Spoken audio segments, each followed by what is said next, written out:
Donc Isabelle, pédagogue formatrice d'enseignants, spécialisée dans les relations entre enseignés et enseignants, institutrice pendant 40 ans, fondatrice de l'école du Colibri aux Amanins, école élémentaire privée laïque sous contrat avec l'État et aussi inclusive. Isabelle, tu as développé une pédagogie qui repose sur la coopération plutôt que la compétition et qui vise à apprendre aux enfants comme aux enseignants comment travailler autrement tout en respectant le programme scolaire habituel. Et tu t'es inspirée de 3 grands courants pédagogiques, le mouvement Freinet, la gestion mentale d'Antoine de la Garandrie et le conflit socio-cognitif. Voilà. Tu nous en parleras peut-être un petit peu plus tout à l'heure.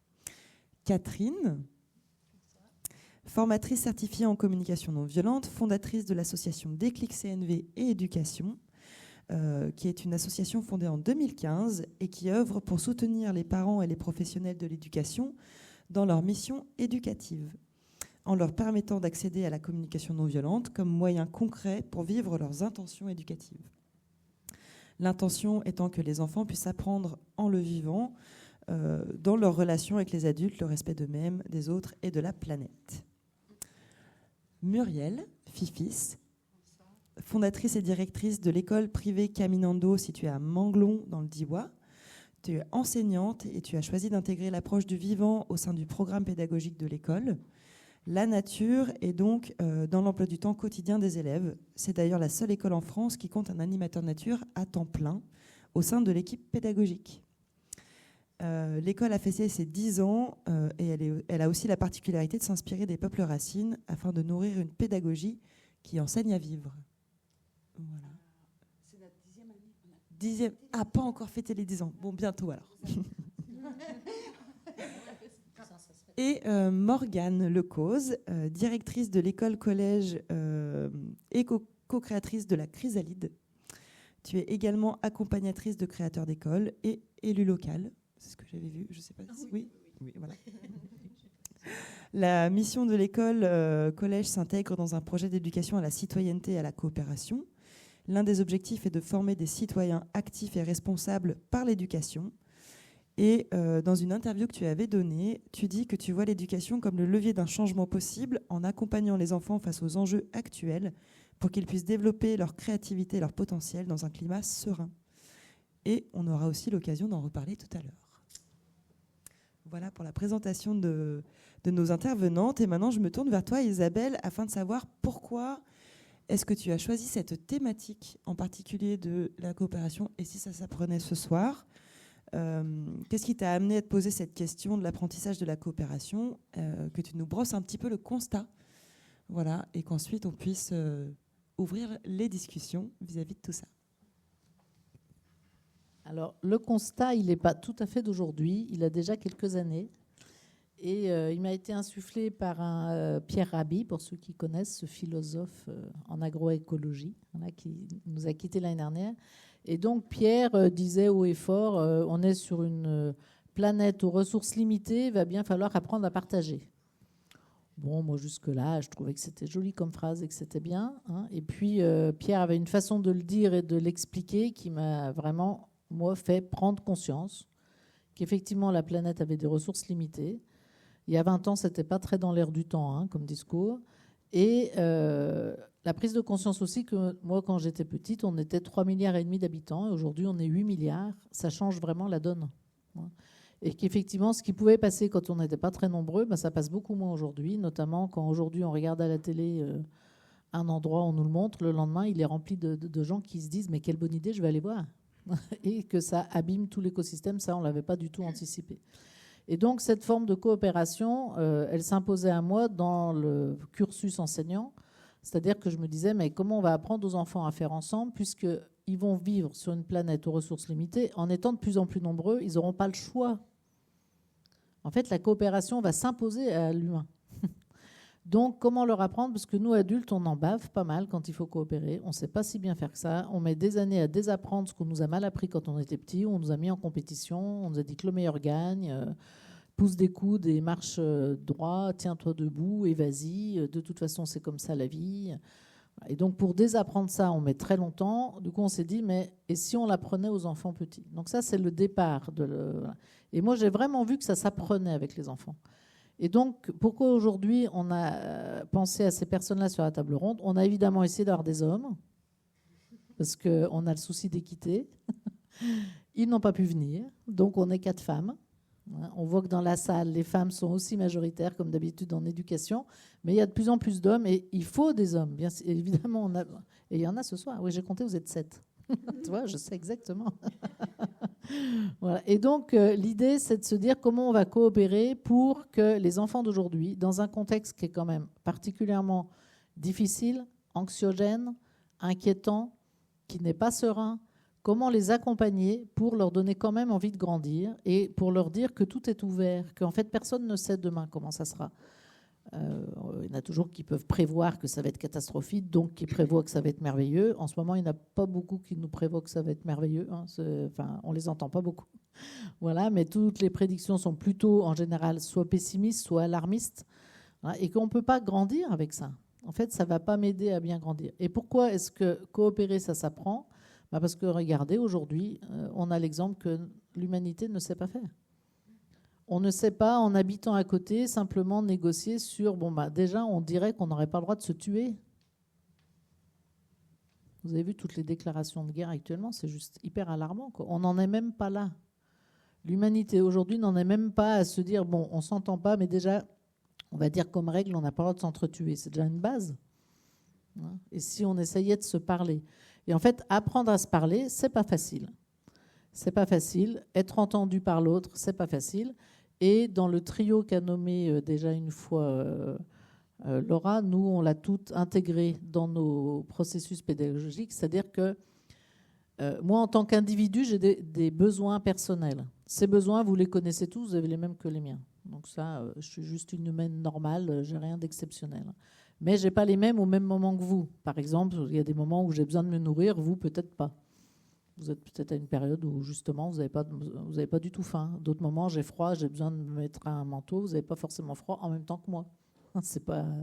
Donc, on n'a pas les mêmes besoins au même moment, mais je comprends que vous avez froid, que vous avez besoin de mettre un manteau, parce que ça m'est déjà arrivé. Donc, on comprend les besoins de l'autre. Donc, ça, c'est les besoins personnels. Et puis, il y a les besoins du groupe dans lequel j'interviens. Du groupe avec, par exemple, là, on est tous dans la même salle. Si on veut coopérer, on va tenir compte de mes besoins personnels, mais en même temps des vôtres, parce que les miens ne sont pas plus forts ou plus importants que les vôtres, ils sont autant importants. Et puis, on va aussi penser au campus dehors, parce qu'on est dans la salle et il y a quelqu'un qui est responsable, on n'a pas le droit de faire n'importe quoi dans cette salle, ça ne nous appartient pas et il faut faire aussi avec ce qui est autour. Voilà. Et nous, on a le souci de faire coopérer ces 3 choses en même temps. Et ça, on constate que ça s'apprend.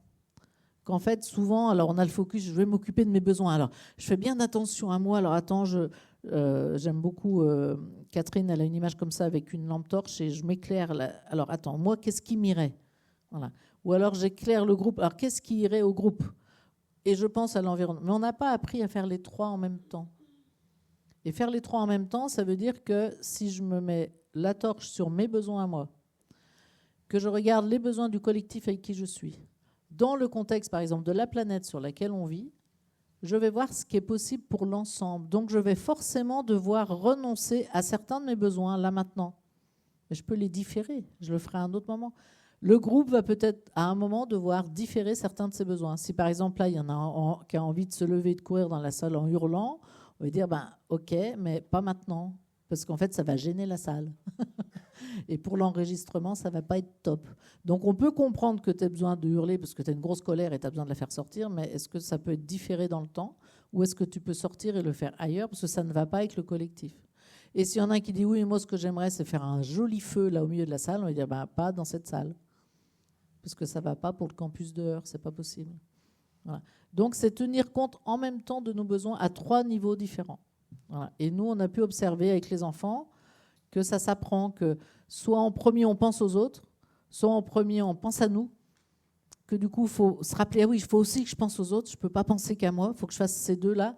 Et on rajoute penser à la vie qui est autour de nous, parce que si je ne tiens pas compte du contexte du vivant autour de moi, en fait, ce que fait l'humanité actuellement, c'est qu'elle se tire une balle dans le pied toute seule. C'est-à-dire en ne faisant pas attention à l'environnement et à sa dépendance à l'environnement. Ça, c'était Bruno Latour qui en parlait vraiment très très bien. Cette dépendance à l'environnement, elle est à apprendre aux enfants. Vous faites partie du vivant et vous en avez besoin. Donc si vous n'en prenez pas soin, en fait, vous ne prenez pas soin de vous. Voilà. Et donc toute cette compréhension-là, nous, on voit bien que c'est quelque chose qui s'apprend. Et moi, je fais des formations même avec des adultes qui se font surprendre. Et moi, j'ai été surprise. Il y a certains jeux qu'on m'a fait faire où je me suis vue d'abord m'occuper des autres, parce que c'est comme ça qu'on m'a éduquée. Depuis que je suis petite, on m'a dit tu t'occupes d'abord des autres. Et j'oubliais et moi, de quoi j'ai besoin? Ah zut, j'ai encore oublié de regarder de quoi j'ai besoin. Mais du coup, si ça ne fonctionne pas, je vais reprocher aux autres.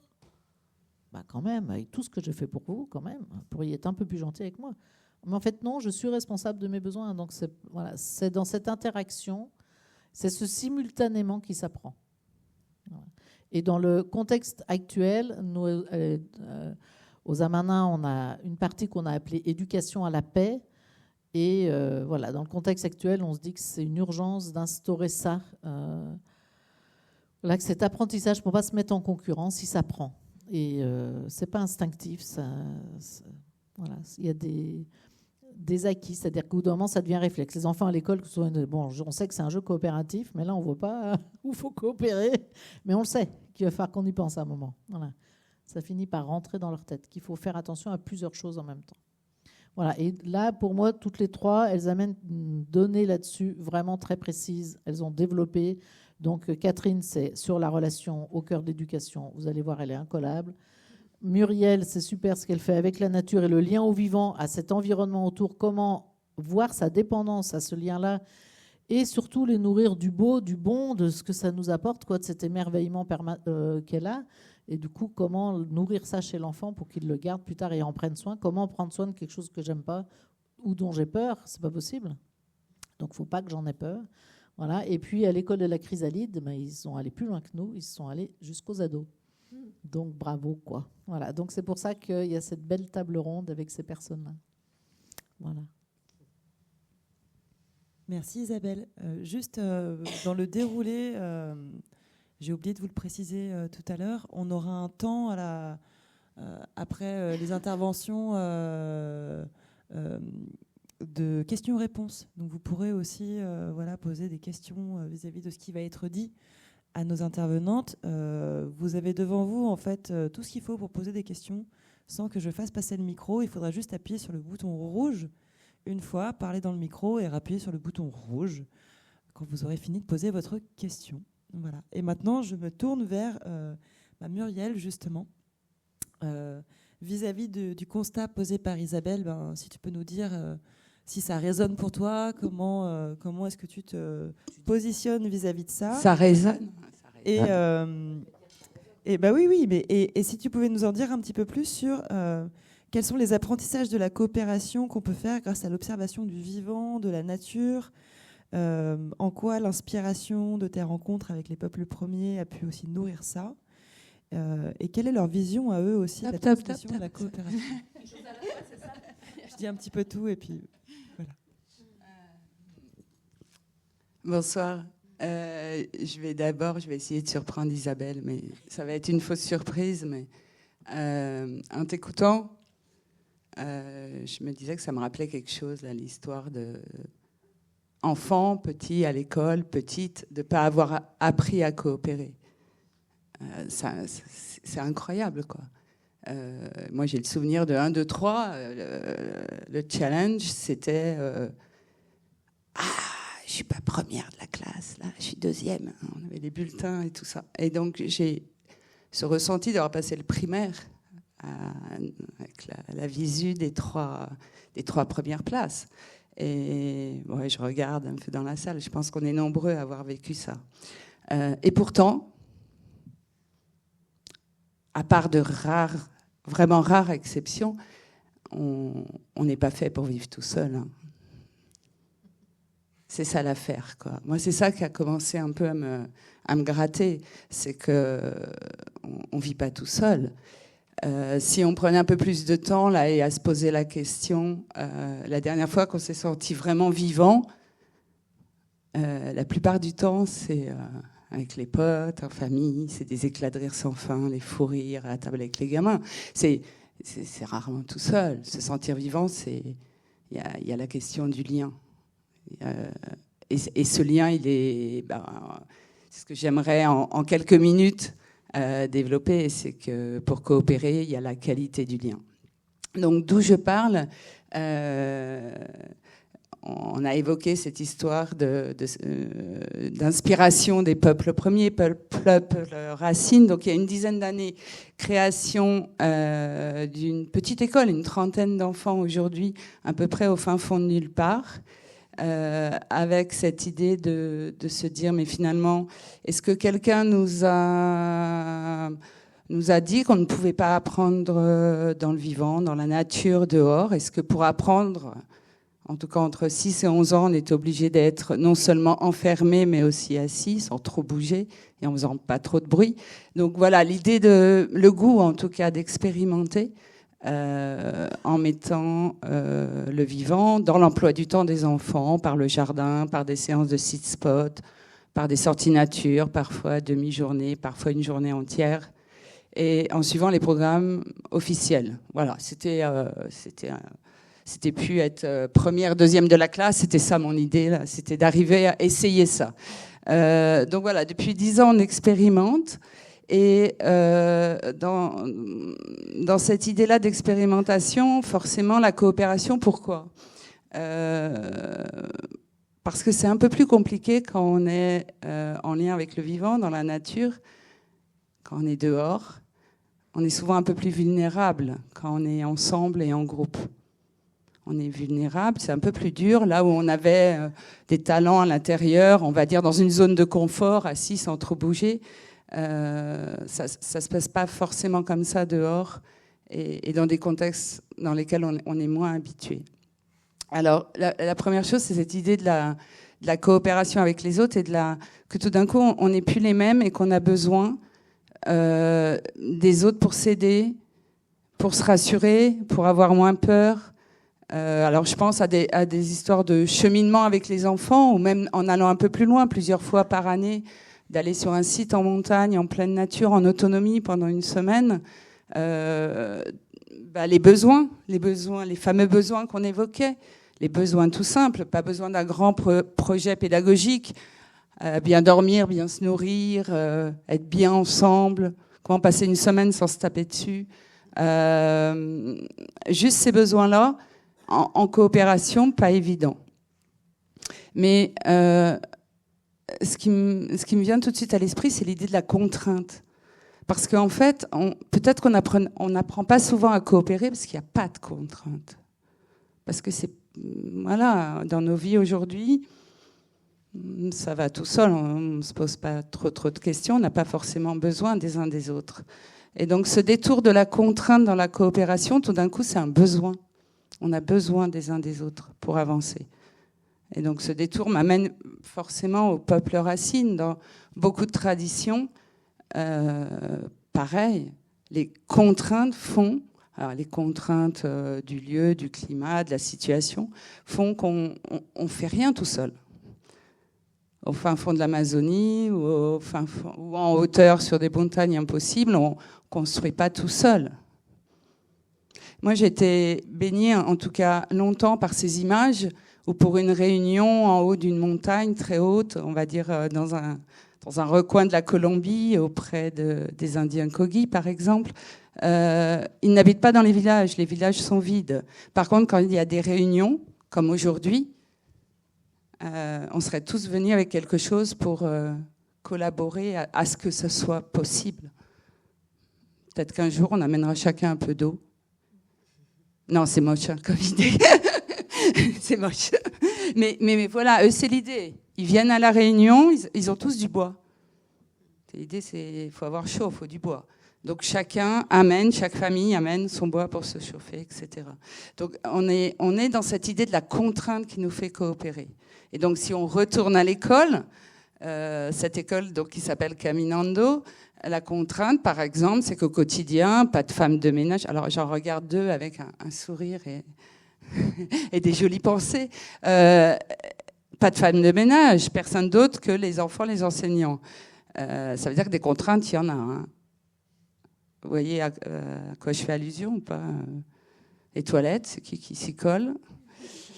Et alors, ce qui est formidable, c'est que cette idée de la coopération, il n'y a pas de coopérer pour les enfants, c'est se rendre utile. Donc ça veut dire qu'il n'y a aucun souci pour trouver des enfants, pour trouver tout le monde. Il n'y a jamais de refus de nettoyer, d'aider. Tout d'un coup, on est utile. Je ne sais pas, faire du fichier toute la journée assis. Quand on rentre le soir, on est utile à quoi? Ce n'est pas forcément très clair. Là, entretenir le soin au jardin toute l'année, de la pédagogie de projet, refaire des choses, refaire un chemin, entretenir, remonter une cabane, refaire une barrière, reconstruire, avoir des idées, se dire tiens, finalement on va faire les toilettes sèches, et tout d'un coup il y a ça, il y a cet apprentissage parce qu'il y a un besoin, il y a tout qui se met en route comme par hasard. Donc c'est la coopération aussi comme vecteur de se sentir utile et un vecteur pour apprendre les uns des autres. Cette qualité du lien dont je parlais tout au début, Laura, je suis partie, donc il faut que tu m'arrêtes quand tu veux, hein, parce que là, voilà, je sens d'accord. Cette qualité du lien dont je parlais tout à l'heure, elle me vient du vivant, justement. Alors c'est peut-être pas tant, comme disait Isabelle, pas tant observer le vivant, mais se sentir nous vivants comme appartenant au vivant. Ça, c'est un truc... Alors ici, dans ce lieu, j'imagine, je fais vite, hein, mais c'est vrai que c'est ce qu'on découvre un peu maintenant. On a l'impression qu'on retourne en arrière. Il faut redécouvrir qu'une nature, que le vivant existe. Mais bon, c'est pas grave. On remet les enfants dans le vivant et la nature. On se rend bien compte que c'est plus qu'une utilité. Pour moi, c'est de l'ordre de l'urgence sanitaire.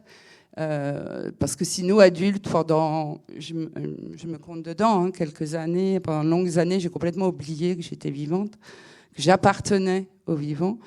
Je pense qu'on n'a pas trop le choix, que les enfants, en tout cas, aient cette conscience-là, que la nature, c'est pas juste à observer ou c'est ce qui nous entoure, mais qu'on en fait, nous, bien partie.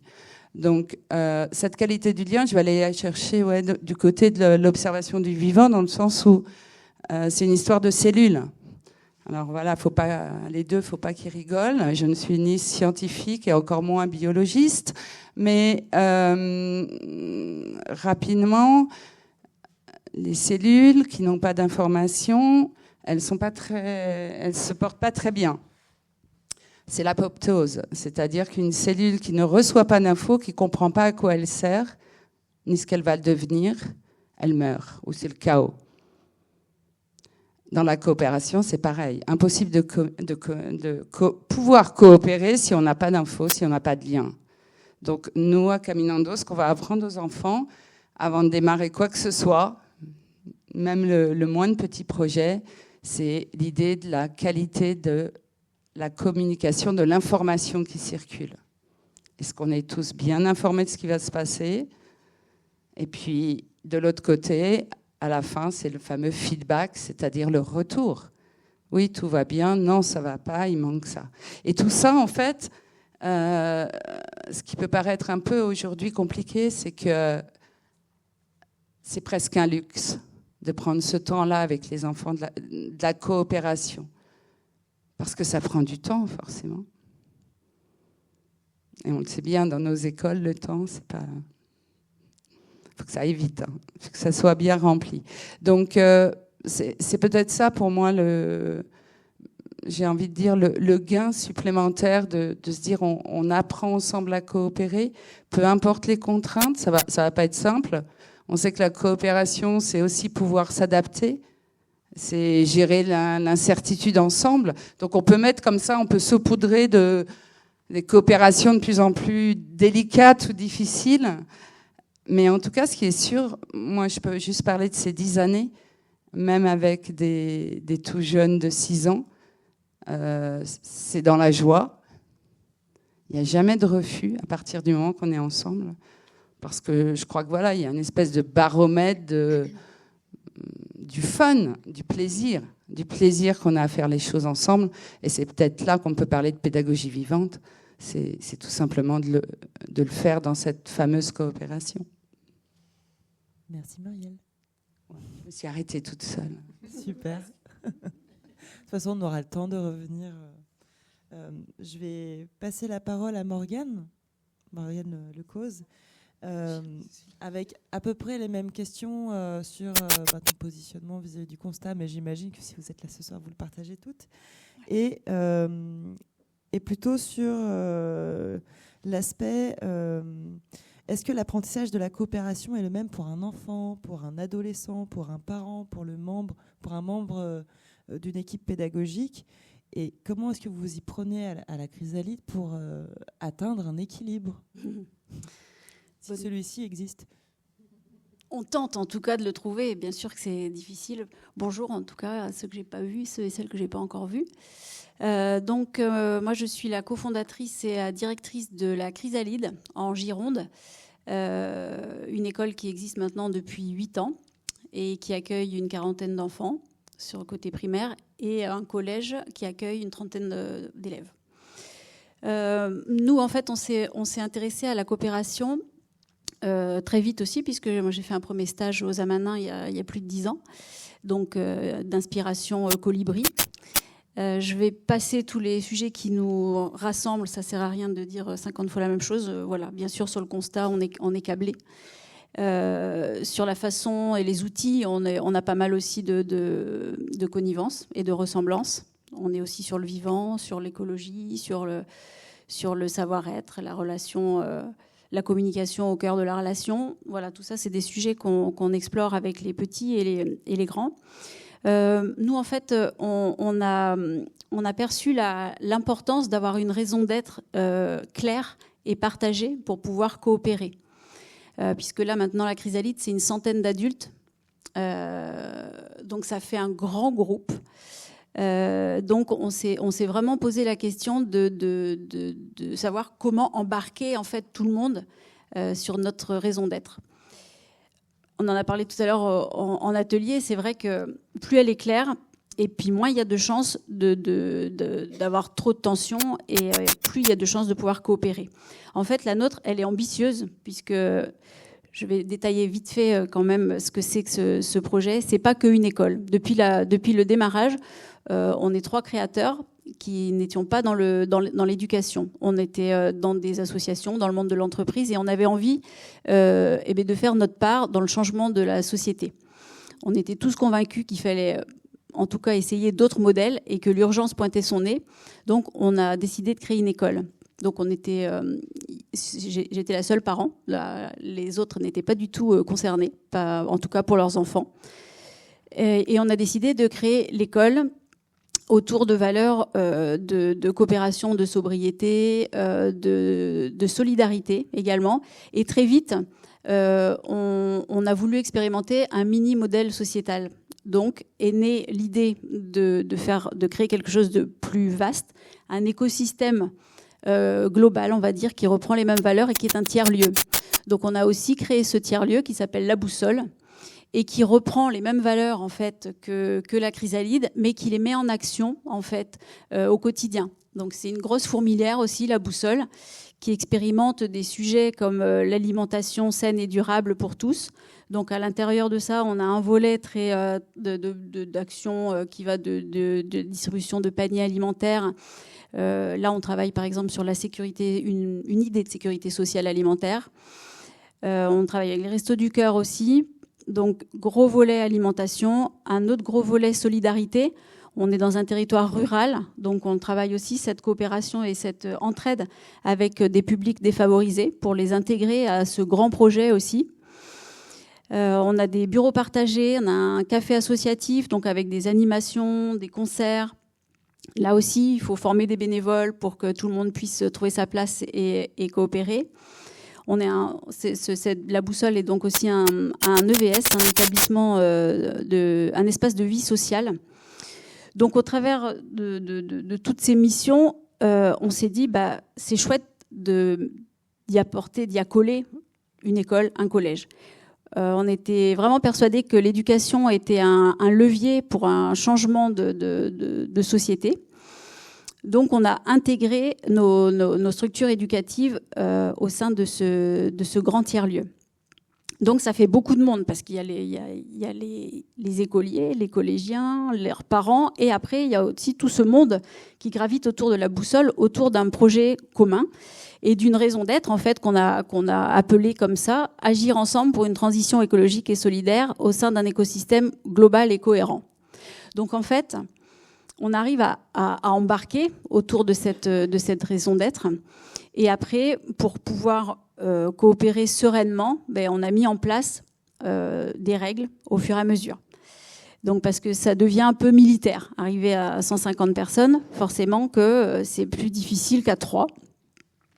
Donc on est parti au départ tout confiant en se disant oh bon, on va écrire 2 pages. Allez, on fait un règlement intérieur quand même, 2 pages. Et puis parce qu'on se disait non, on va pas marquer ça, c'est évident. Alors j'ai arrêté de dire c'est évident depuis longtemps moi. Parce qu'en fait, c'est jamais évident. Ce qui est évident pour toi et pas pour moi. Donc, on a commencé à décrire un peu les rôles de chacun, les territoires, les champs d'action, jusqu'où je peux aller. Donc, c'est un règlement où chacun peut trouver sa place et chacun peut coopérer suivant ses envies, ses compétences, ses limites. Donc, on essaye de faire un document et une organisation un peu draconienne pour que tout ce monde puisse s'épanouir sereinement. Donc un cadre strict avec une charte aussi, de se dire on va pas être d'accord tout le temps, c'est pas très grave. Par contre, quand il y a un petit souci, c'est bien qu'on se le dise rapidement. On va éviter ce qu'on appelle chez nous le pia-pia-pia, où hop, une petite idée sort et puis il fait son chemin et il devient un vrai venin. Et pourrit en fait le système. Donc on a beaucoup travaillé là-dessus, fait des formations, proposé des formations aux parents aussi. À un moment, elles étaient même obligatoires, les formations sur les outils de la coopération, pour que chacun d'entre nous soit à peu près au même niveau et puisse comprendre les enjeux. Donc, avec un cadre précis, on a trouvé que ça se mettait en place correctement. Et on avait une envie aussi, c'est au niveau des enfants et des adultes, c'est de pousser un petit peu cette question de l'engagement. On est tous les cofondateurs très engagés. Et moi, je suis moi-même adjointe au maire dans ma commune. Donc, en fait, cette question me paraissait importante aussi et à mettre au cœur de l'éducation. Donc elle est très présente aussi, la responsabilisation, le fait de s'impliquer et d'être engagé. Donc c'est très très chronophage et très énergivore. Donc parce qu'en fait, on disait tout à l'heure, la raison d'être, elle emballe forcément. Voilà, on a tous envie, en tout cas ceux qu'on a embarqués, très envie de contribuer à un projet de ce type. Et puis après, au fil des mois ou au fil des années, on se rend compte de tout ce que ça représente. C'est beaucoup de temps, c'est beaucoup d'engagement. Et puis, c'est un peu d'argent aussi, forcément, puisque l'école étant hors contrat, elle est payante. Donc, bien qu'on réduise les frais au maximum, c'est quand même payant. Donc, comment on va faire pour prendre tous ces éléments en compte ? Et c'est vrai qu'on arrive à la 8e année et pour l'instant ça s'est bien passé, mais on sent quand même que l'engagement ça s'essouffle parce que les gens ils ont tous leur vie à côté et puis que du coup c'est compliqué. Donc comment est-ce qu'on fait pour concilier tous ces éléments pour que ce projet il continue à vivre? Donc là, on est donc 150 en tout entre la boussole et la chrysalide, et ça coopère correctement, donc chacun à son échelle. Je vais passer la coopération entre les enfants parce que ça ressemble déjà à tout ce qu'on a évoqué. Nous, on a un collège, donc c'est pas encore la même chose parce que l'écolier a grandi et il est devenu un préado. Et innocemment, on s'est dit, c'est la suite, facile, la suite de la chrysalide, ça fait 5-6 ans, on est rodé, allons-y pour le collège. Et là, durant l'été, ils avaient changé déjà. C'était plus les mêmes. Et on s'est vite rendu compte qu'il allait falloir que nous aussi on s'adapte et puis qu'on les écoute. Parce que finalement, on avait prévu tout un programme pour eux. Et au bout d'une semaine ou deux, on commençait, nous, un petit peu à être blasés, à dire « Mais ça les intéresse pas, en fait. Ils n'ont rien à faire. » Bon, pourtant c'est génial ce qu'on leur propose, mais qu'est-ce qu'ils ont oh là là, ils sont désabusés. Là. Bon, finalement, on fait une réunion d'équipe rapide. On dit non, en fait, on est à côté de la plaque. Donc, on va plutôt les écouter et on va co-construire ce collège avec eux. Et donc, c'est ce qu'on fait depuis 1 an et demi, avec des hauts et des bas, mais on est à peu près stabilisé là sur cette 2e année. Donc, comme ils sont dans un tiers-lieu, ils sont obligés de coopérer puisqu'on partage les espaces avec les différents usagers de la boussole. Donc, ils sont obligés de faire des réunions de calage, de rééquilibrage, et puis de proposer des projets pour ce lieu, mais qui conviennent à tout le monde, puisque en fait, quand le collège est fermé, après, c'est le café associatif qui ouvre avec des activités, des animations, etc. Donc, en fait, ce lieu est un grand lieu partagé. Donc, autogéré, en grande partie, donc ça c'est très exigeant aussi. Donc les collégiens font des propositions d'aménagement, on les écoute, on les intègre au projet pédagogique. Là par exemple, ils sont en train de refaire un auvent devant le collège, donc c'est passé par les cours de techno, et puis là en fait dans un chantier participatif, ils vont mener leur projet jusqu'au bout. Et puis ils organisent plein de choses eux-mêmes, on les laisse vraiment décider. Le mardi, on a un conseil qui régule tout ça. Mais en fait, les propositions viennent d'eux. Là, ils sont en train de créer des clubs sur le midi 13h30. Club jeux de société, nature, dessin. Et le vendredi après-midi, par exemple, ils s'organisent eux-mêmes. Ils portent des ateliers sur des thématiques qu'ils ont choisies pour initier les camarades à quelque chose qu'eux maîtrisent. Donc voilà, ça grouille dans tous les sens. C'est juste un projet qui nous porte. Mais voilà, là, la coopération, elle est obligatoire et donc les outils sont obligatoires. Merci Morgane. Je vais maintenant donner la parole à Catherine pour savoir qu'est-ce que la communication non violente apporte, facilite vis-à-vis de l'apprentissage de la coopération. Et pourquoi avoir fait le choix de cet outil en particulier ? Bonsoir. Alors, au cœur de la coopération, comme ça a déjà été dit, il y a les relations. Ça passe par les relations. Et donc, avoir quelques compétences relationnelles, ça aide pour coopérer. Et pourquoi avoir fait le choix de cette approche de la communication non violente de Marshall Rosenberg ? C'est parce que je la trouve à la fois, de tout ce que je connais, parce que j'ai exploré pas mal de choses pour aller dans le sens de j'ai envie d'être heureuse dans ma vie, et j'ai trouvé que c'était pas si facile tous les jours. J'imagine que vous aussi, donc j'ai exploré pas mal de choses. Et c'est l'approche que j'ai trouvée à la fois la plus simple sur le plan théorique et à la fois la plus puissante en termes d'application, à la fois sur un plan personnel pour se comprendre soi-même, prendre soin de soi, de son équilibre, aussi pour les relations interpersonnelles et aussi au niveau de la société, car la vision de Marshall Rosenberg, c'est d'œuvrer à un monde où les besoins de chacun seraient pris en compte d'une manière pacifique. Donc c'est vraiment un objectif sociétal. Et donc pour arriver à ça, la coopération, elle est vraiment au centre pour arriver à ce monde-là. Si on veut prendre en compte les besoins de chacun et sans s'entretuer, il va falloir coopérer. C'est assez indispensable. Et c'est vraiment au cœur de la communication non violente, au cœur des relations et au cœur de la gestion des conflits. À chaque instant, ça va être OK, qu'est-ce qui est important pour moi ? C'est quoi mes besoins ? Je me clarifie là-dessus. Et comme Isabelle disait, mais les besoins des autres sont aussi importants. Et donc, je vais écouter, c'est quoi tes besoins à toi ? Et je vais prendre le temps vraiment de t'écouter, de comprendre ce qui est important pour toi. Et ensuite, on va mettre au centre et qu'est-ce qu'on va pouvoir construire ensemble pour que mes besoins et tes besoins soient pris en compte. Et ça, c'est le cœur de la communication non violente. Et effectivement, ça s'apprend parce qu'on ne vient pas de ce monde-là. Pour le moment, on est conditionné dans un monde qui fonctionne plutôt dans le ou. C'est ou j'ai raison, ou t'as raison. Et comme on veut tous exister, on essaye tous d'avoir raison. Et donc, vous voyez comment vite fait ça monte, quoi. Et on arrive vite à la violence. Et puis, on a été éduqué plutôt dans un monde où il y a des rapports de domination et ce que nous on appelle le pouvoir sûr, où celui qui est le plus fort, il va avoir le pouvoir sur les autres. Et donc l'idée avec la communication non violente, c'est de passer d'un monde du ou à un monde du et. Et j'existe, et tu existes, et on a la confiance qu'on va pouvoir prendre en compte les besoins de chacun. C'est pas la place que pour l'un ou pour l'autre. Et on va passer dans le pouvoir avec.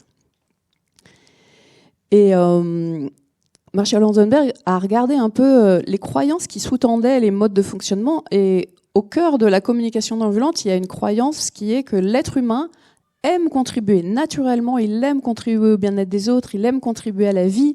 Et donc, quand je t'entendais, et quand tu disais, les enfants, ils aiment être utiles. C'est ça, on aime être utile. Il y a quelque chose qui nous rend heureux, c'est quand on a pu être utile, contribuer au bonheur des autres autour de nous. Et les êtres humains aiment faire ça à partir du moment où leurs propres besoins vont être aussi pris en compte et qu'on ne va pas leur imposer les choses. Or, notre monde, celui dans lequel on a été éduqué et dans lequel on est conditionné, il est plutôt basé sur une autre croyance, c'est que l'enfant ne sait pas distinguer le bien et le mal et qu'il va falloir lui apprendre. Voire, il n'y a pas si longtemps que ça, on pensait que l'enfant était mauvais et qu'il fallait le dresser. On a encore quelques restes. Voilà. Et donc, si on pense qu'il ne sait pas distinguer le bien et le mal et qu'il faut le dresser, on va l'éduquer avec des jugements. C'est bien, c'est mal, toi t'es gentil, toi t'es méchant. Et on va sortir ça avec un système de punition et récompense pour que l'enfant comprenne bien que ça c'est bien et puis ça c'est mal. Voilà. Et en fait, cette éducation-là, alors bon, globalement, on en a tous eu un bout dans nos vies, on s'en est sorti à peu près bien, on reste des gens à peu près bien, mais voilà, on a quand même quelques traces que j'imagine que vous pouvez repérer. Tous les impacts sur l'estime de soi, sur la connaissance de soi, l'estime de soi. Et aussi, ça, c'est un mode de fonctionnement où là, on est vraiment dans le pouvoir sûr. C'est l'adulte qui sait et qui dit. Et ça crée en fait de la soumission ou de la rébellion. C'est ça que ça crée. Soit je m'écrase et je fais tout ce qu'on me dit et en fait, je me quitte. Souvent, je me connais pas vraiment. J'existe dans le regard de l'autre. C'est incroyable dans les formations encore aujourd'hui, les adultes que j'accompagne, comment je mesure cet impact de notre éducation où on a peur du regard de l'autre, encore devenu adulte. Voilà. Ou alors, c'est pas la soumission, mais c'est la rébellion. Et c'est comme je reste encore accrochée au vivant en moi et je sens qu'il y a quelque chose, non, ça me va pas ce qu'on me demande, mais je suis obligée de lutter et ça me mène à la violence. Voilà. Et donc notre société d'aujourd'hui, elle est faite de ça. Voilà. Et de ces rapports de compétition, parce que bien sûr, dans les modes de fonctionnement relationnel, je dis, il y a les jugements, il y a aussi les comparaisons. Donc, regarde, lui, au moins, ton frère, voilà, ou bien, mais la 6e B, vous êtes la pire de mes classes, regardez, les autres, vous pourriez faire comme eux, etc. Voilà. Donc, on est entraîné à ça. Et aussi, ce mode-là, il reproduit la loi du plus fort. Puisque c'est l'adulte qui avait raison, l'enfant ne pouvait que se soumettre. Et il y a quelque chose qui s'est engrammé de comment c'est insupportable de vivre ça. Et dès que je vais pouvoir être plus fort, je vais pouvoir récupérer en faisant la même chose en fait. Alors pas tout le monde, heureusement il y a des gens qui sont suffisamment conscients pour dire non mais moi je veux pas reproduire ça. Mais on le voit, et on le voit par exemple si on regarde à l'école. Les grands du CM2, ils embêtent les petits. Et puis quand ils vont passer en 6e, ils se disent « Ah, ça va être bien d'aller avec les grands. Ouais, mais en fait, je vais être le petit des grands. » Et puis là, t'arrives, t'es le petit, et t'es en 6e, et tu te fais embêter par les grands. Et quand tu te retrouves en 4e, 3e, t'embêtes les petits. Et c'est une loi invisible, non dite, mais qui se reproduit. Voilà. Et donc, avec la communication non violente, comme il y a une autre croyance, qui est vraiment la croyance que l'être humain aime contribuer au bien-être, quand on veut demander quelque chose à quelqu'un, on n'a pas besoin d'utiliser la force. Et avec un enfant, on n'a pas besoin de lui montrer que c'est nous l'adulte qui avons raison et tu vas obéir. On apprend à être à l'écoute de ce qui se passe pour nous, de nos besoins et de les exprimer et de savoir faire des demandes, savoir faire des vraies demandes, parce que souvent on croit qu'on fait des demandes, mais en fait, on ne fait pas vraiment des demandes. Et on s'étonne qu'il n'y ait pas la réponse attendue. Et si on fait des vraies demandes, c'est pas non plus forcément des exigences. Il se peut qu'on entende un non. On apprend aussi à ok, ça veut dire que ça c'est un truc qui m'a beaucoup éclairé. c'est que si je fais une demande et que l'autre me dit non, ça veut dire qu'en fait, ma demande ne prend pas en compte un besoin chez lui. Et comme dit Marshall Rosenberg, le non, ce n'est pas la fin d'une relation, c'est le début, parce qu'on va passer en écoute de « Ah, mais au fait, qu'est-ce qui se passe chez toi? Quel est le besoin qui n'est pas pris en compte ?» Et là, on va se retrouver dans ce que je faisais tout à l'heure. Voilà. Moi, je te demandais ça parce que ça, c'est important pour moi. Toi, visiblement, ça ne nourrit pas une chose importante. OK. Eh ben, qu'est-ce qu'on va trouver comme autre action que ma demande et qui va nourrir nos deux besoins? Et donc, l'enfant grandit dans la conscience d'une humanité, en fait. À chaque fois, l'adulte montre son humanité, l'adulte s'intéresse à son humanité et il apprend à coopérer naturellement. Et il fait l'expérience en permanence que c'est possible et qu'on devient très, très créatif. En fait, ça éduque à la créativité aussi, à la confiance que c'est possible de trouver des solutions et à la coopération. Et aussi, comme l'enfant, quand il était le plus faible, il a été vraiment respecté et pris en compte, il grandit avec aussi ça, cette notion du respect de l'autre, quelle que soit sa position. Et voilà, c'est le pendant de la loi du plus fort. Là, c'est la loi de prendre soin de chacun. Et donc là, pour coopérer dans une équipe, avoir toutes ces compétences relationnelles, c'est important. Une fois, j'ai été sollicitée par un manager c'était dans un entrepôt et il voulait passer à une forme de gouvernance partagée. Il avait commencé à faire venir des intervenants sur ce sujet-là.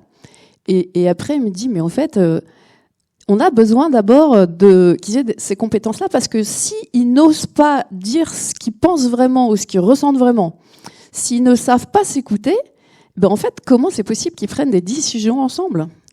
Donc, voilà en quoi c'est vraiment au service. Et je vais rajouter une petite chose sur le lien au vivant, que pour moi, il y a quelque chose de... Quand on est écouté avec empathie, et il y en a qui ont fait l'atelier avec moi ce matin, quand on ressent le bienfait que ça fait, cette écoute, quand au fur et à mesure d'expérience, on se rend compte que même un mot qui n'est pas exactement ce qu'on veut, c'est pas ça, et on va repréciser. Et quand l'autre vient vraiment nous rejoindre dans la finesse, dans une forme de délicatesse, pour moi, on apprend cette délicatesse du respect de la vie en chacun, sous chacune des formes, et ça ouvre à la délicatesse du respect de la vie aux alentours. Je crois que c'est pas tellement possible aussi de prendre soin de la nature si on n'est pas respecté dans notre propre nature. Donc voilà en quoi ça va contribuer. Merci Catherine. Et Isabelle, du coup, si tu pouvais nous en dire un petit peu plus sur comment est transmise la coopération au sein de l'école du Colibri et nous dire quel retour tu peux nous partager sur des jeunes qui sont partis au collège aujourd'hui depuis. Et du coup, quel effet ça a eu, en fait, qu'est-ce qu'ils en gardent de cette expérience? Alors, rapidement, sur l'école du Colibri, en fait, nous, on est partis vraiment de ce qu'on appelle le tâtonnement expérimental de Freinet, c'est-à-dire que pour apprendre, en fait, le mieux, c'est de chercher. Voilà. On pose une question, on sème la curiosité dans mon cerveau et du coup j'ai envie de savoir et du coup je vais essayer de faire ça, voilà. Et donc je fais des hypothèses, je vérifie mes hypothèses en faisant des expériences ou en allant chercher la connaissance dans les livres et après j'ai un nouveau savoir. Et donc cette méthode-là, elle fonctionne encore mieux si on est à plusieurs, parce que comme ça a été dit par plusieurs d'entre nous, je n'apprends pas très bien tout seul. Si j'apprends tout seul, je tourne un peu en boucle, comme l'intelligence artificielle nous montre très bien ça. Si je suis devant mon ordinateur et que je fais des recherches sur mon ordinateur avec mes mots-clés à moi, je finis par toujours tomber sur les mêmes choses. Du coup, ça me conforte que c'est vachement bien ce que je pense quand même. Et on est vachement nombreux à penser comme ça. Mais en fait, non, si je fais la même recherche sur l'ordinateur d'un copain qui ne pense pas comme moi, je me rends compte qu'on ne tombe pas sur les mêmes vidéos. Et je suis, ah zut, oui, tout le monde ne pense pas comme moi. Et donc, se tourner en boucle sur un ordinateur, en fait, on a la même chose dans le cerveau. C'est-à-dire que si je tourne en boucle sur ma propre pensée, sans la confronter à celle de l'autre, et encore mieux si je le fais avec empathie, j'ouvre ma pensée à une pensée plus large. J'ai plusieurs points de vue sur la même chose. Du coup, je suis plus tolérant. J'ai plus d'empathie pour l'autre parce que, ah oui, on peut aussi le dire comme ça. Ah oui, maintenant je comprends mieux comme ça. On l'a tous vécu de près ou de loin pendant le passage du Covid. Ou moi, quelqu'un qui m'a sauvé la vie, parce qu'à l'école, ça a été compliqué, comme dans beaucoup d'écoles, c'est Étienne Klein qui a dit, mais juste, si tu n'es pas une scientifique, Isabelle, tu dis que tu ne sais pas, ça sera plus rapide. Il disait, il y a un gros biais actuellement dans la société, les gens qui disent, oui, alors je ne suis pas médecin, donc, mais moi, je pense que... Ils disaient, ben non, en fait, tu ne peux pas penser que si tu ne sais pas. Tu ne sais pas. Et donc, moi, j'ai passé mon temps à dire aux parents, OK, on ne sait pas, moi, je ne sais pas. Et donc, ce qu'on veut, c'est garder l'école ouverte. Donc, comment on fait ensemble pour la garder ouverte et que ça se passe bien avec les enfants et que ce ne soit pas dur pour les enfants. Et on a essayé de tenir ce fil-là et ce n'était pas facile. Voilà. Et donc, dans ce moment de coopération, on a bien vu à quel point la peur de l'autre peut faire que sa pensée se referme sur elle-même et dans quelque chose qui ne résonne plus. Moi, je me suis retrouvée quelquefois devant des propos de parents. J'étais vraiment surprise parce que c'était pour moi des gens... ouvert et tout d'un coup je voyais que la peur fermait quelque chose, hein, et que c'est très important de savoir réouvrir quand la peur a fermé quelque chose, et notamment c'est en disant ah oui, je vois que ça t'inquiète beaucoup, je vois que tu as très peur. Et effectivement il y avait des peurs imaginées derrière, et quand les parents pouvaient les nommer, il y avait une énorme émotion qui arrivait. On voyait bien que la peur elle était juste pas rationnelle, mais il fallait que je l'entende pour comprendre pourquoi ils réagissaient comme ça. Et donc, on a beaucoup été obligé de s'écouter là-dessus. Donc, on part de la méthode pédagogique qui fait que, puisque je suis en recherche, je vais utiliser le cerveau de l'autre pour confronter mes connaissances, pour vérifier si ce que j'ai dit, si je l'ai vraiment bien compris. Hein, et souvent, quand on explique quelque chose à quelqu'un, quand on l'a vraiment bien compris, en fait, on y arrive bien. Et en plus, quand on lui explique, on le comprend encore mieux. Donc, j'ai besoin de l'autre. Je ne peux pas faire ça tout seul sur mon ordinateur. En fait, je tourne en boucle. Et ça fait une intelligence qui se rétrécit. Ça fait une ouverture d'esprit qui peut pas, qui est plus intolérante. Ça, c'est très clair. Et donc, dans la confrontation à l'autre, va se passer que je vais me comparer à l'autre. Je suis juste normale. Et donc, dans cette comparaison, je vais me dire, il y arrive mieux ou moins bien que moi. Et à l'école, souvent, on nous a appris, donc, c'est le meilleur qui gagne. Et là, on va juste leur apprendre, là, il est meilleur que toi, génial. On va être complémentaires. Donc ça, tu le fais bien, tu peux me réexpliquer, s'il te plaît, j'ai besoin de toi. Voilà. Mais ça marche si je sais à quel endroit, moi aussi, j'y arrive bien. Parce que si l'école m'a fait croire qu'il n'y a que les maths et le français et le reste n'existe pas, globalement, pour se débrouiller dans la vie, un bon niveau d'orthographe, on l'a encore entendu il n'y a pas longtemps, ça, il semblerait que ce soit assez basique, hein, et que ceux qui ne sont pas mauvais en orthographe, s'il y en a qui écrivent pas bien dans cette salle, désolé pour vous, vous êtes foutus, vous n'avez aucun avenir en France. Voilà, en France, il faut être fort en orthographe. Si on veut être reconnu comme un intellectuel intéressant, quelqu'un qui sait réfléchir, penser, écrire, il faut être bon en orthographe. Mais c'est faux, c'est un mensonge, ce n'est pas vrai. Et puis aujourd'hui, les ordinateurs, on peut leur parler, ils écrivent à notre place. Alors on est mal barrés. Hein, nous, à l'école, je ne sais pas comment on va les motiver pour apprendre l'orthographe. Parce que maintenant qu'ils peuvent parler, ça écrit tout seul, plus difficile. Hein. Voilà. Donc il y a à apprendre l'orthographe dans le fait de là où elle est intéressante, l'orthographe grammaticale avec sa logique. Voilà. Et puis si je suis un enfant qui n'y arrive pas, on m'apprend d'autres choses parce que si je suis dysorthographique, en fait, je vais m'embêter avec ça toute ma vie, alors que j'ai d'autres compétences. Et c'est quand qu'on les développe, les autres compétences? Parce que l'endroit où je suis pas très bon, si par exemple il me manque une jambe et qu'on m'apprend à courir toute ma vie, je vais pas souvent me sentir très bon. C'est un peu normal. Hein. Et donc, on va plutôt m'emmener dans ma zone de confort, là où je réussis, justement. On va pas tout le temps m'emmener là où je rate. Donc ça ne veut pas dire qu'on va plus du tout m'apprendre l'orthographe, mais ça veut dire qu'on va aménager pour que ce soit vivable pour moi et pour pas que je perde l'estime de moi-même. Parce que l'ouverture d'esprit d'un enfant et l'ouverture d'esprit de vos cerveaux et de mon cerveau, elle est hyper plus large que maths et français. Il y a tellement d'autres choses. Et puis avec les neurosciences et ce qu'on en apprend actuellement, moi ça c'est une expérience que j'ai à l'école du Colibri, d'enfants porteurs de handicap donc, que j'ai accompagnés, qui à un moment se débloquaient en lecture, pas du tout, mais pas du tout grâce aux heures de lecture. Mais parce qu'ils savaient faire du tricycle. Alors je ne sais pas vous expliquer pourquoi, mais je pense qu'à un moment, les neurosciences vont nous l'expliquer. J'ai vu des enfants bloqués à un endroit. Il se trouve qu'en sport, il y a quelque chose qui se débloquait et ils étaient tellement contents d'avoir réussi ce truc-là parce que c'était des enfants qui avaient des difficultés avec le corps, etc. Et cette joie-là et cette estime d'eux-mêmes faisait que ça se libérait en lecture. Je ne peux pas vous dire que c'est moi qui leur ai appris à lire. C'est pas, je vous mentirais. Pour de vrai, c'est eux qui, à un moment, ont trouvé le chemin. Voilà. Et le cerveau a fait des connexions, mais je ne peux pas vous dire lesquelles, je ne sais pas comment. Donc, oui, tout ce qui est artistique, mais c'est tellement fondamental pour les enfants. Donc, nous, à l'école du Colibri, on donne autant de valeur à tout ce qu'on leur apprend. Il n'y a pas bon en maths ou en français. Mais on rame parce qu'ils vivent en France. Et que toute la société autour d'eux dit que c'est important d'être bon en maths et en français, pas le reste. Vous demandez rarement à un enfant, alors, et en chant, t'en es où ? Et au fait, en athlétisme à l'école, ça marche comment ? Et t'as progressé à la cantine pour finir ton repas et goûter à tout ce qu'on te proposait ? Ça va ça... Et en récréation, tu sais jouer avec les autres ou tu joues tout seul ? C'est pas des questions qu'on pose, mais en fait, ça va être des compétences super importantes quand on va grandir. Est-ce que j'ai su me socialiser ? Est-ce que j'ai su accepter que j'ai pas les mêmes goûts, par exemple, toute ma vie, et que du coup, je peux changer? Est-ce que j'ai su aller explorer de nouveau des choses qu'un jour j'ai pas aimé, mais peut-être que ce jour-là je vais aimer? Est-ce que je suis curieux? Est-ce que je suis attentif à l'autre, etc. Donc, on va prendre des temps dans la semaine. Donc, on va s'appliquer à ce que tout soit important autant l'un que l'autre. Et on va aussi beaucoup apprendre comment améliorer la relation. Et là, on a 3 temps, donc un temps d'atelier philo. Donc là, s'il y en a que ça intéresse, allez voir la Fondation Sèvres de Frédéric Lenoir, ils en parlent très très bien.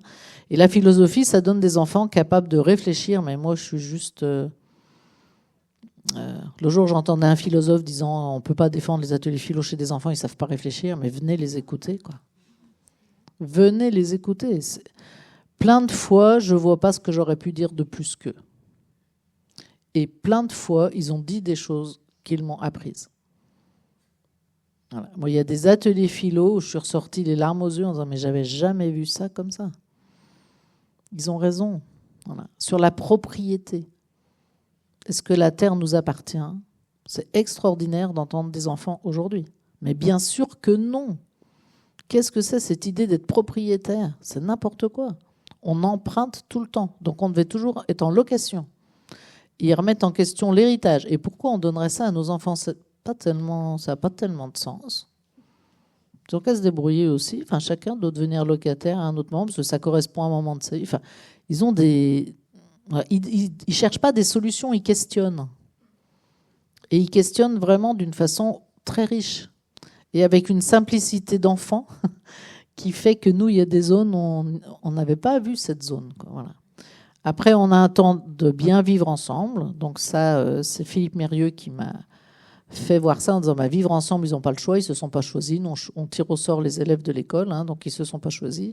Mais on peut choisir de bien vivre ensemble. Et là, sur la planète, qu'est-ce qu'on fait ? On n'a pas le choix, on est né sur la même planète. On a des idées politiques, quelquefois, des antipodes les uns des autres. Et pourtant, on doit vivre ensemble. Comment on va bien vivre ensemble en n'étant pas du tout d'accord ? C'est ça le défi. C'est pas de se mettre d'accord. C'est comment on trouve un mode de vie qui respecte le fait qu'il y a des endroits où on n'est vraiment pas d'accord. Et comment on va faire pour se supporter les uns les autres alors qu'on n'est pas en accord. Et ça, c'est ce qu'on appelle le respect de l'autre. L'autre, il a autant de raisons que moi d'être là. Et donc, c'est pas on va voter pour savoir lequel on exclut. C'est plutôt on va chercher un consensus. Et c'est beaucoup plus difficile. Donc les enfants, on leur apprend cette méthode-là. Et puis le dernier temps, c'est un temps d'éducation à la paix. Et là, on est très concret. Quand quelqu'un ne veut pas jouer avec moi, comment je fais ? Si je lui dis, comme ils font en maternelle quand ils ne sont pas encore socialisés, amusez-vous à écouter des enfants de 4-5 ans en cours de récréation, c'est épouvantable. Tu veux jouer avec moi ? Non, je t'aime pas. Nous, on ne le dit plus quand même. Les enfants de 4-5 ans, ils disent, ça sort tout cru, parce qu'ils n'ont pas encore la notion que ça a un impact sur l'autre. Alors, il y en a qui l'ont déjà, mais il y en a pour qui, pour l'instant, ils disent où ils en sont eux. Ils n'ont pas vu encore que les autres, ils sont pas construits encore dans le cerveau pour vraiment prendre en compte l'autre. Et donc, on va expliquer, du coup, quand on me dit ça, ça fait comment ? Et là, on va partager entre nous. Bon, alors, comment on pourrait lui dire d'une façon qui soit entendable ? Parce que si mon besoin, c'est de pas jouer avec lui, j'ai le droit aussi, quoi. Parce que ce jour-là, j'avais bien commencé le jeu avec ma copine. Bon, alors, comment ça s'appelle ça quand je suis déjà bien dans mon jeu, que j'ai envie de me faire respecter ? Ah oui, alors j'ai besoin, voilà. Et ils vont apprendre à nommer à l'autre. Mais en fait, là, pour aujourd'hui, c'est non. Mais du coup, un autre jour, ça sera oui. Ah, mais ça change tout pour l'autre. C'est pas fermé à vie. Parce que pour les enfants, tout est grave et tout est important. Donc souvent, ils rentrent de l'école, ils se sont disputés avec un ami, ils rentrent, mais j'ai pas d'amis. Je suis foutu à vie. Voilà. Ce que nous, on vit en tant qu'adultes, quelquefois, quand une soirée ou un week-end tout seul, on n'a pas eu d'appel et on se dit, j'ai plus d'amis. Le grave, on l'a toujours. Hein. Bon, mais on se dit, bon, bah, donc, faut que j'appelle. Voilà, on prend sur nous. Voilà. Mais chez les enfants, ça fait juste, mais on fait comment, là, quand on s'est fait balancer par son copain, le meilleur copain de la classe, qui nous a dit, mais je t'aime plus. Panique à bord. Comment je fais? Et donc, on va construire ensemble quel effet ça fait à l'autre, quel effet ça me fait, et comment on va ensemble raisonner pour trouver quelque chose qui nous aille à tous les deux. Et ça s'apprend. Et donc, ça reprend beaucoup les outils dont a parlé Catherine tout à l'heure. Et puis sur le lien au vivant dont parlait Muriel, nous à l'école du Colibri, au début, moi, quand on m'a interpellé sur l'école du dehors, j'ai pas très bien compris de quoi on parlait, parce qu'on me disait il faut emmener les enfants dehors faire les maths. Et moi je disais mais les maths, ça vient bien du dehors. Enfin, pourquoi on me dit qu'il faut aller les faire dehors? Je vois pas bien le rapport. À part que tous mes élèves qui ont des problèmes d'attention, ils vont encore moins bien m'écouter, donc je vois pas très. Ouais. Mais nous, c'était évident depuis le début de l'école du Colibri. Et en fait, ce qui était évident pour nous et qui n'est pas forcément pour les générations qui arrivent, c'est que quand on a monté l'école du Colibri, moi j'étais de la génération classe découverte, classe verte. Et quand on sortait avec nos élèves en classe découverte, classe verte, on créait un relationnel avec eux complètement différent de celui qu'on avait en classe. On cassait des codes, on était d'humain à humain, il y a une relation d'humain à humain qui se crée et qu'on n'arrivait pas à créer dans la classe où il y avait la position enseignant-enseigné. Et que là, à l'extérieur, on arrivait à créer ça. Et ces classes découvertes, moi, j'avais pris l'habitude de les faire plutôt en début d'année, parce que du coup, j'avais une super ambiance de classe jusqu'à la fin de l'année dans ma classe. Et donc, quand je suis arrivée aux Amanins, tout de suite, on s'est dit, mais là, on sera en classe découverte toute l'année. Il faut qu'on en fasse profiter des enfants en difficulté, d'où l'école inclusive. Mais vraiment, ça a été de se dire, mais on a une chance folle, on va pouvoir faire le lien entre ce qu'on doit leur apprendre à l'école et la vraie vie qui est dehors, là, une école hors les murs. Parce que l'école, elle s'est refermée sur elle-même comme la société. C'est-à-dire que moi, quand j'ai commencé à enseigner, on allait dans les fermes. Sont arrivées les lois de l'Europe avec les lois sanitaires. On n'a plus eu le droit d'aller dans les fermes. Ensuite, il y a eu le drame de la DRAC. On n'a plus eu le droit de sortir les écoles. Ensuite, il y a eu la pédophilie qui est arrivée en connaissance. Donc, c'est les parents qui n'ont plus voulu que les enfants aillent en classe découverte. Les parents, ils me disaient, mais Madame Pelou, est-ce que vous êtes sûre qu'il n'y aura pas de pédophiles dans les gens qui encadrent? J'ai dit, mais ça, c'est rarement marqué. Hein. Sinon, je pense qu'on ferait gaffe. Hein. Voilà, mais non, ça rigolait pas. Il y avait des vraies peurs. Du coup, on ne pouvait plus partir en classe découverte parce que les parents suivaient plus la classe découverte. Donc, on n'allait pas partir avec la moitié d'une classe. Ça n'avait plus aucun intérêt. Voilà, donc toute la société s'est refermée. Et ce qui est extraordinaire, c'est que je n'ai toujours pas compris pourquoi. Mais depuis le confinement, l'école du dehors, c'est possible. Et du coup, les écoles retrouvent ce désir de sortir. Et moi, actuellement, j'accompagne pas mal d'écoles là-dessus. C'est surprenant, les propos. C'est que la nature leur fait peur, aux adultes, hein, donc aux enfants aussi. Et comment vous voulez prendre soin de quelque chose qui vous fait peur? C'est terrifiant. Donc, effectivement, il faut vraiment les emmener dehors et leur montrer que c'est pas de ça qu'il faut avoir peur, c'est de nous. Hein. A priori, ça, c'est quand même moins dangereux. Voilà. Et donc, petit à petit, de remettre le curseur au bon endroit. Et voilà. Et moi, j'aime bien parler de l'émerveillement parce que prendre soin de quelque chose qui nous émerveille. Et là, pour rejoindre le propos de Muriel, c'est vraiment... il y a la coopération avec l'autre et moi, la beauté et l'émerveillement, ça, je le trouve toute seule. Et dans la nature, il y a un apaisement. Voilà. Et ça, c'est des expériences à faire vivre. Voilà. Et quand on l'a vécu, on comprend du précieux, quoi. Le précieux qui nous fait tellement de bien. Voilà. Merci. Je vais faire une synthèse très rapide en fait, des points que vous avez abordés avant de reposer une question, une autre petite question à laquelle on essaiera de répondre relativement vite, voilà, histoire qu'on ait quand même du temps pour les questions-réponses avec vous. Alors, on a vis-à-vis de cette question, la coopération, et si ça s'apprenait, Muriel, tu as pu nous rappeler en fait qu'on n'est pas fait pour vivre seul. Et qu'on se sent en fait vivant en contact de l'autre. Donc la question du lien, elle est vraiment prépondérante, et surtout la question de la qualité du lien. que la coopération, elle est plus compliquée au sein de la nature parce qu'en fait, on se sent plus vulnérable dans un contexte qu'on maîtrise moins et que du coup, on a besoin du groupe comme une membrane sécurisante, encore plus quand on est dehors. Que c'est aussi la contrainte qui nous permet de coopérer, que ça peut être un premier levier en fait, de coopération.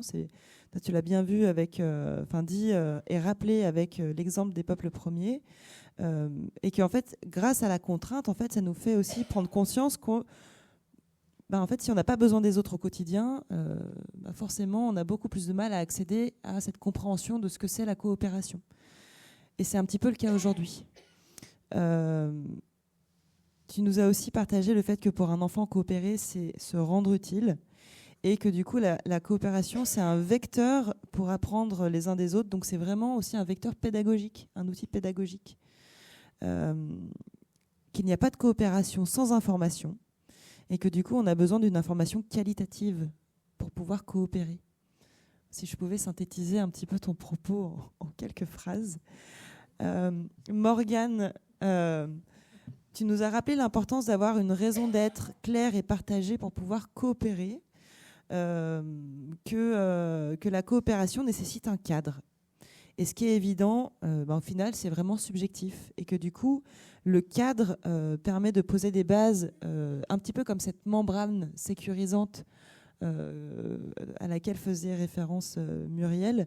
Et que c'est bien au sein de ce cadre que la liberté peut être trouvée aussi. Que la coopération nécessite de vrais outils de régulation au service de la qualité du lien.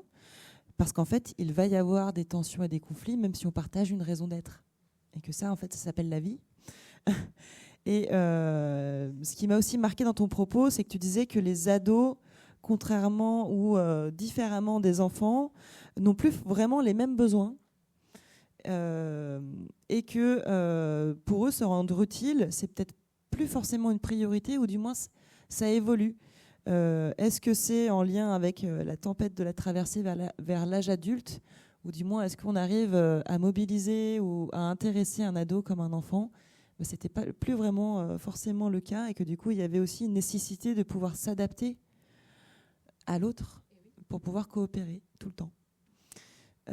Catherine, toi tu nous rappelles que pour coopérer, un petit peu comme le disaient et Muriel et Morgane, mais aussi Isabelle, c'est que d'avoir des compétences relationnelles dans son carcan, c'est en fait indispensable pour savoir coopérer. Que la CNV, donc la communication non violente, c'est une approche simple d'un point de vue théorique et puissante d'un point de vue de l'application. Que le cœur de la coopération, c'est bien d'apprendre à œuvrer à la construction d'un monde dans lequel les besoins de chacun sont pris en compte de manière apaisée, donc dans la paix. Que cela nécessite de savoir clarifier ses propres besoins, ce qui n'est pas facile, de savoir écouter et d'essayer vraiment de comprendre les besoins des autres pour bien vivre ensemble, pour servir ce vivre ensemble, et que cela devrait permettre à tout le monde de cohabiter en confiance. La coopération, c'est donc un cheminement qui peut nous aider à accéder au bonheur, entre guillemets, dans ce que j'ai entendu, dans ce que tu nous partageais, et que ça peut aussi nous permettre de dépasser une éducation par la morale stricto sensu. Qu'on a un passif comparatif ou comparatoire vis-à-vis des autres en fait, dans notre éducation, et que la CNV ouvre une voie plutôt pacifique vis-à-vis de ce passif-là. Donc en fait, ça donne aussi de l'espoir. Moi, j'ai entendu l'espoir dans ton discours. Que coopérer, c'est apprendre à faire de vraies demandes, c'est d'accepter d'entendre non pour avancer ensemble, mais c'est du coup aussi accepter de savoir dire non. Et du coup, que la CNV permet aussi de mieux comprendre cette question de l'estime de soi qui est nécessaire à la coopération. Voilà ce que j'ai retenu. Et vis-à-vis de toi, Isabelle, que pour apprendre le mieux, en fait, c'est de chercher, d'explorer, d'être dans cette posture aussi exploratrice, et du coup d'être dans de la curiosité. Et c'est vrai que pour coopérer, c'est quand même plus facile d'être curieux de l'autre, d'être curieux de soi et d'être curieux du monde qui nous entoure. Tu l'as bien redit au début. Que du coup, coopérer permet d'avancer et d'apprendre de nouvelles choses des autres et pas que de nous. Que la peur de l'autre ou la peur en fait de l'environnement renferme et peut en fait venir couper cette qualité du lien et donc potentiellement mettre en péril la coopération. Et que du coup, ce qui est important, c'est de pouvoir faire l'effort, à un moment donné, d'essayer de comprendre les peurs et de trouver des moyens de les dépasser pour éviter des situations en cul-de-sac. Que la complémentarité, c'est une force pour la coopération, car cela veut dire que l'on peut s'aider les uns les autres et donc s'entraider. Mais cela nécessite aussi un travail, comme dans la communication non violente, de reconnaître là où on est bon et là où on est moins bon. Ce que je trouvais intéressant aussi dans ce que tu as dit, c'était que c'est vraiment important de pouvoir mettre l'accent et de pouvoir accepter d'aller voir en fait nos œillères pour remettre de l'importance sur les compétences relationnelles et pas que ce qui est théorique en fait. Et que du coup, coopérer, c'est de rechercher le consensus et non pas d'exclure. Voilà.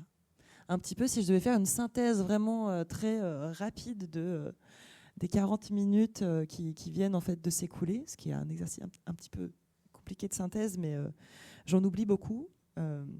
Et la nouvelle question que je souhaitais vous poser, c'était plutôt sur, ok, on a bien compris que la coopération, en fait, c'est quelque chose qui s'apprend, mais quelles sont les limites en fait, de la coopération? Est-ce qu'on peut coopérer tout le temps, partout? Est-ce que, en fait, en termes de nombre, on voit que la chrysalide, c'est une centaine, voire plus, en fait, de personnes. Est-ce qu'on peut coopérer à 8 milliards, comme tu le disais, Isabelle? Quelles sont un petit peu les limites aussi de l'apprentissage de la coopération? Est-ce qu'il y a des endroits, en fait, où ça coince? Voilà, je vous laisse la parole. Je ne sais pas qui c'est qui veut réagir en premier.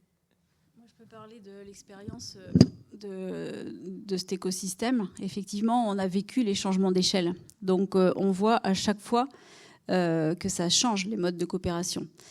Je pense qu'effectivement, le nombre de participants peut changer la donne. Et on le voit, en fait, parce qu'on a beaucoup coopéré les premières années à moins de personnes. Et l'indicateur, pour nous, c'était de ramener de l'argent pour financer l'école. Et en fait, l'augmentation du nombre de personnes n'a pas du tout généré plus de recettes. Donc c'est flagrant comme exemple. C'est qu'on était beaucoup plus soudés, parce qu'on se connaissait aussi plus quand il y avait un petit nombre, que là, maintenant, c'est un petit peu plus impersonnel. Il y a les parents du collège, les parents de l'école, aussi, c'est pas sur le même lieu. Donc, pour fédérer tout ça, ça demande encore plus de méthodes. Donc, on adapte nos méthodes en fonction aussi du changement d'échelle. Mais vraiment, on doit changer les outils. Donc, oui, c'est le changement d'échelle est important, clairement.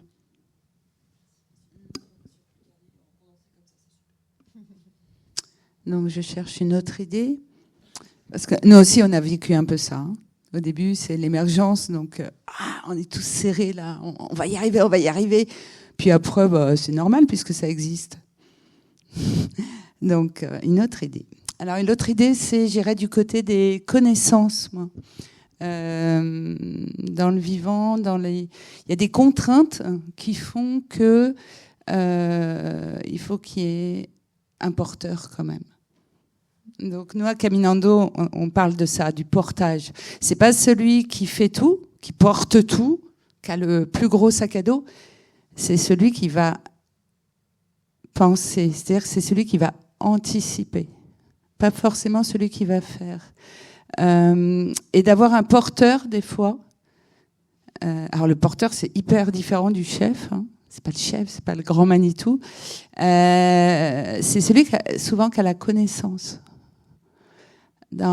Chez les peuples racines ou dans les traditions, c'est souvent les anciens. En fait, on se réfère.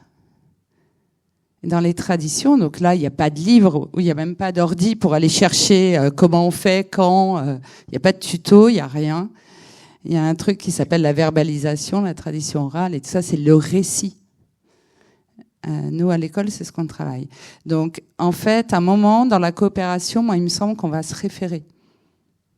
On va demander, en fait, à l'ancien ou à l'ancien de la communauté. Et c'est lui, à un moment, qui peut avoir... Alors ça, c'est le mot terrible, c'est celui qui a le cut, qui décide, en fait. il y a des fois, on a l'impression de dire un gros mot. Mais je vous prends un exemple très, très clair. celui qui accompagne la classe, là, une semaine, bah tiens, je vous rappelle que c'est mardi, hein, qu'on est là-haut à 1300 mètres. En tout cas, moi, j'y vais dormir. Là. Si la météo, ça marche pas, là.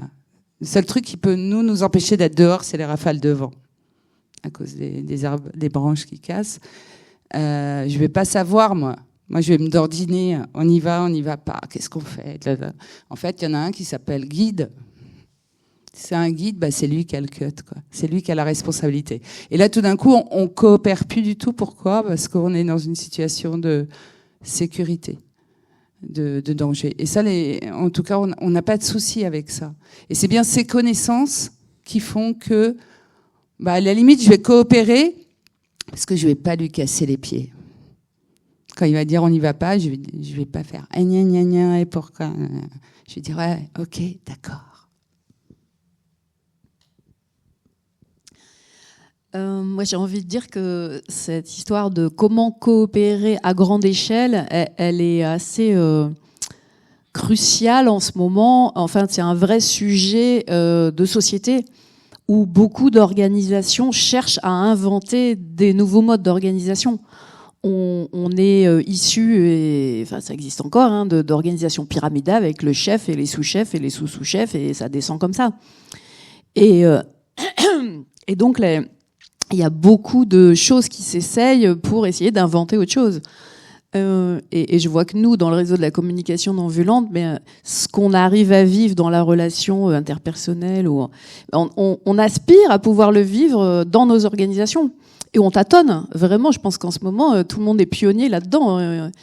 Et je pense au livre de Frédéric Laloux, Reinventing Organizations, qui a eu un succès extraordinaire, qui témoigne de comment on est tous à la recherche d'organisations qui seraient beaucoup plus respectueuses de l'humain et où on pourrait mieux coopérer. Mais voilà, je pense qu'on est des pionniers, on fait des essais, des erreurs.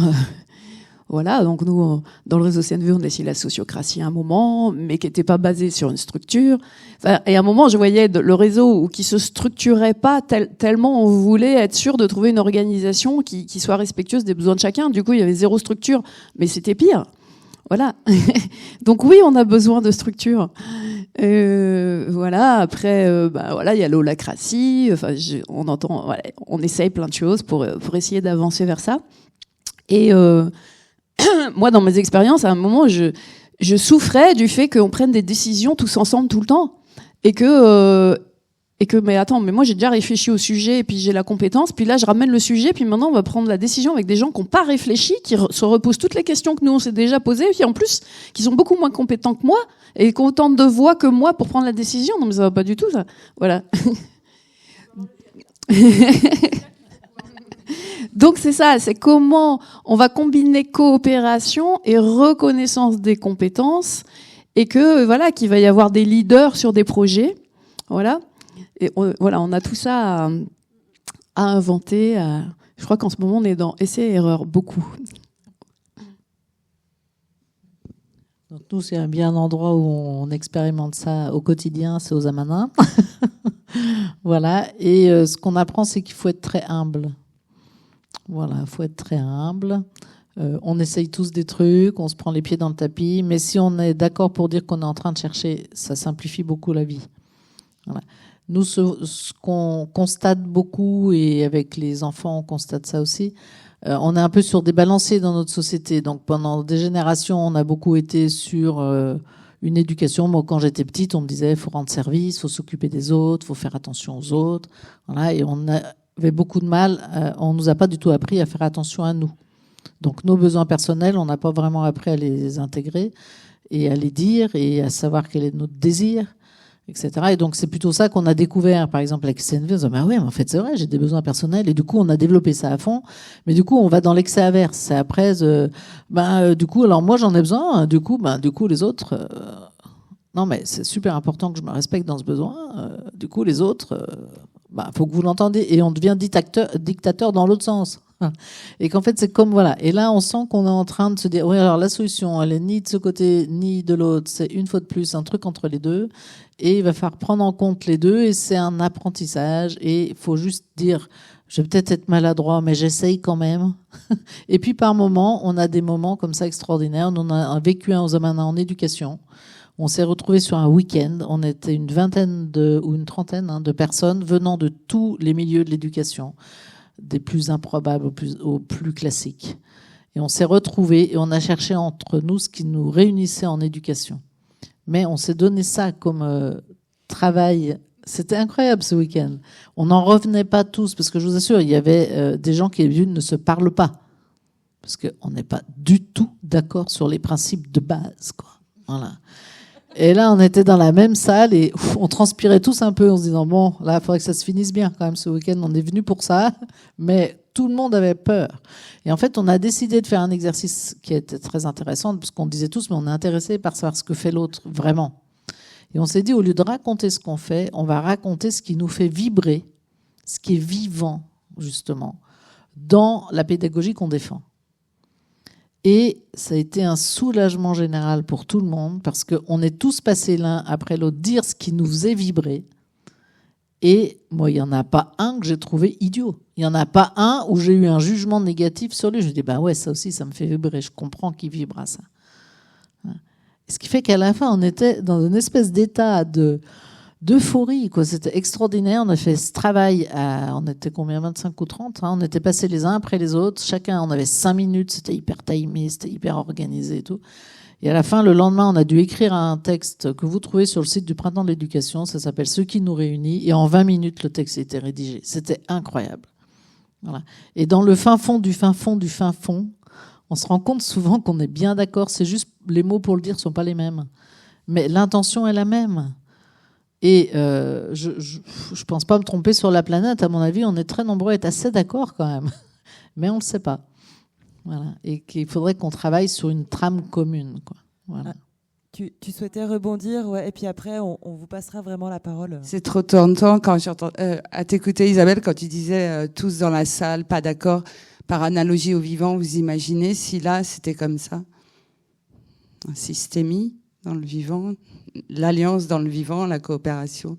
Si à l'intérieur de nous, là, les organes, c'était comme ça, non, c'est moi. C'est énorme, quoi. Vous imaginez le foie qui dit « Ouais, mais moi, gna gna ».